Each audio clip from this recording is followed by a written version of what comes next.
কত বৈষ্ণব সঙ্গে গেলাম, কত ভগবানের মহাপ্রসাদ খেলাম, কিন্তু তার কৃপাটা আমাদের কেন লাভ হয় না? সাধুগুরু বৈষ্ণবদের কৃপা আমরা কেন লাভ করতে পারি না? আমার দেহে কেন কৃপা বর্ষিত হয় না?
গুণী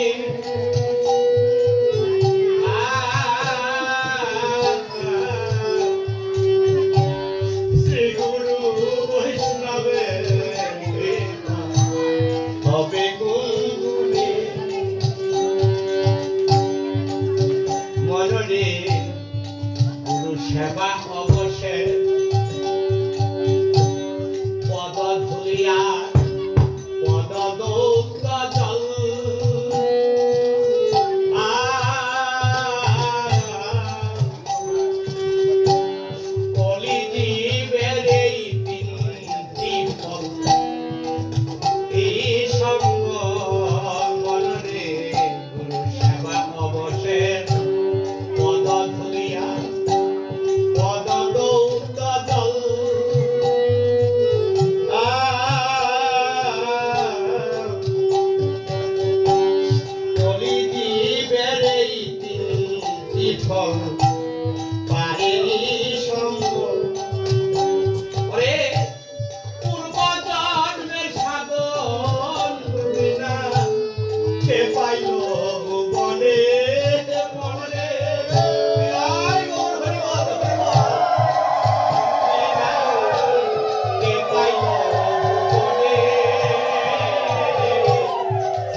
ললিতা সখী জিজ্ঞেস করেছিল, তুমিও কৃষ্ণ বলো, আমিও কৃষ্ণ। ললিতে রাত্রি শোনো, তুমি কৃষ্ণ বলিতেই তোমার হৃদয় পাষাণটা যেন ছিদুর হয়ে যেন ঝর্ণার চলবে। আর আমি ললিতে সারাদিন কৃষ্ণ কৃষ্ণ করি, কিন্তু আমার বয়নের ভারী কেন আসে?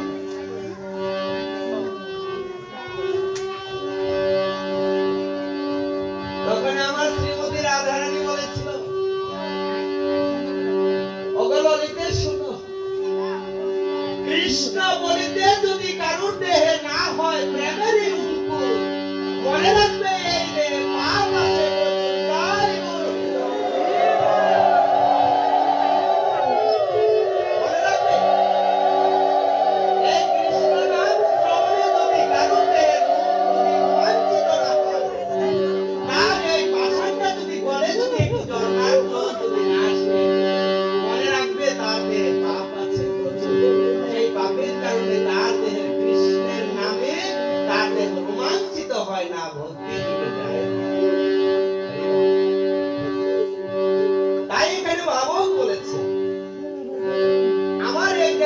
কত সাধু সঙ্গ, কত বৈষ্ণব সঙ্গে খেলা, কিন্তু আমার কেন রাধা বৈষ্ণবের সাধুগুরু বৈষ্ণবের কৃপা বর্ষিত হয়?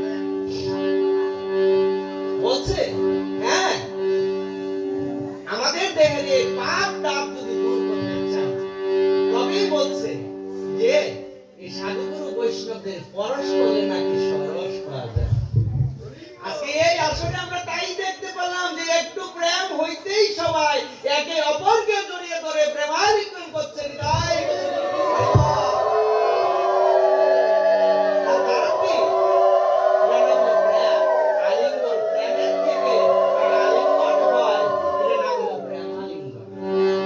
আরেকটা হলো গারোয়ালিঙ্গন। সেই গারোয়ালিঙ্গনটা কে দিয়েছিল? অনেক সময় আমরা আলিঙ্গন করতে গিয়ে একজনের ঘাড় আরেকজনের ঘাড়ে লাগাই, এটার নাম কিন্তু আলিঙ্গন হলো না। আলিঙ্গন করতে গেলে হৃদয়ে হৃদয়ে একেবারে একটা চুল যেন ফাঁক না থাকে, এমন একটা, এটার নাম গাঢ় আলিঙ্গন। এই গাঢ় আলিঙ্গনটা কে দিয়েছিল? একমাত্র রাম দিয়েছিল ভক্ত হনুমানের সাথে, অর্জুন দিয়েছিল কৃষ্ণের সাথে, ভক্ত সুদামা দিয়েছিল কৃষ্ণের সাথে। এটার নাম হলো গাঢ় আলিঙ্গন। দেখবেন তো বনের পশু মনে করে কিন্তু রাম আলিঙ্গন দেয় নাই। যখন হনুমান যখন তাকে আলিঙ্গন দিতে গিয়েছিল, এমন ভাবে জড়িয়ে ধরেছিল যেন মধ্যে একটা চুল ঢুকাইতে পারবে। এটার নাম হলো গাঢ় আলিঙ্গন। আর এখন যেটা হলো এটার নাম হলো প্রেম আলিঙ্গন। কৃষ্ণ নামের থেকে একটা প্রেম আসছে, এই প্রেমের থেকে একটা আলিঙ্গন হয়েছে। কেন আলিঙ্গন হয়েছে? হ্যাঁ, আলিঙ্গনটা হয়েছে এই জন্য যে আমি তো পাপী, আমি তো কোনদিন কৃষ্ণকে এমন করে ডাকতে পারি নাই। এই আসরে একজন না একজন এমন একজন ব্যক্তি আছে যে কৃষ্ণকে প্রাণ ভরে ভালোবাসে, যে রাধারানীর কৃপা নিয়ে চলে, যে রাধা মাধবের এমন প্রেম আনন্দের মত্ত থাকে। তার মতো একজন সাধুগুরু বৈষ্ণবের কাছে যদি একটু আলিঙ্গন করি, আমার এই পাপী দেহটা যেন স্বর্ণে পরিণত হয়। হ্যাঁ, এই জন্য এখানে ভাগবত বলছে, কি বলছে? মন তুই করিলি না রে বৈষ্ণব সঙ্গ, তাই হলো না তোর প্রেম তরঙ্গ। আজকে যে প্রেমটা হয়েছে, এর আগে কতবারই বৈষ্ণব সঙ্গে গেছি, এমন একটা প্রেম আমাদের হয়নি। আমার যেমন নদীতে সাগরে যখন বান রাখে, যেমন একটা উথলে ঢেউ উঠে, হ্যাঁ, এমন একটা উথলে ঢেউ হ্যাঁ উঠে নাই। কেন উঠে নাই? ওই আমার প্রেমটা, ভিতরে প্রেমটা তরঙ্গ ঢেউ খেলে নাই। এই জন্য বলছে বলো না তোর প্রেম তরঙ্গ কোন জন্মে জন্মে, অনেক জন্ম আমাদের হয়েছে, 84 লক্ষবার জন্ম হয়। গীতা ভাগবতে শুনিতে পাই 84 লক্ষবার জন্ম হয়। এর মধ্যে সর্বশেষ জন্ম হলো একমাত্র এই মানব জন্ম। 84 লক্ষ জন্মের মধ্যে 4 লক্ষবার হয় মানব জন্ম। আর বাকি জন্ম কি আমার চলে গেল, জানতেই পারলাম না কৃষ্ণ কাকে বলে, গুরু কাকে বলে, ভাগবত কাকে বলে, কৃষ্ণ কথা কাকে বলে, প্রেম কাকে বলে, ভক্তি কাকে বলে, রস কাকে বলে, জানতেই পারলাম। যখন আমি জলের মাছ ছিলাম, ওখানে একটা বাবা মাছ মাছও ছিল, একটা মা মাছও ছিল। অনেক সন্তান নিয়ে একটা বাবা মাছ একটা মা মাছ নদীর মধ্যে খেলা করে। আপনারা যখন জাল দিয়ে গিয়ে ধরেন, তখন তার বাবা মাকেও ধরেন, বাচ্চাদেরকেও ধরেন। এই জন্য তো আমাদেরও একদিন হয়েছিল। 84 লক্ষ জন্মের মধ্যে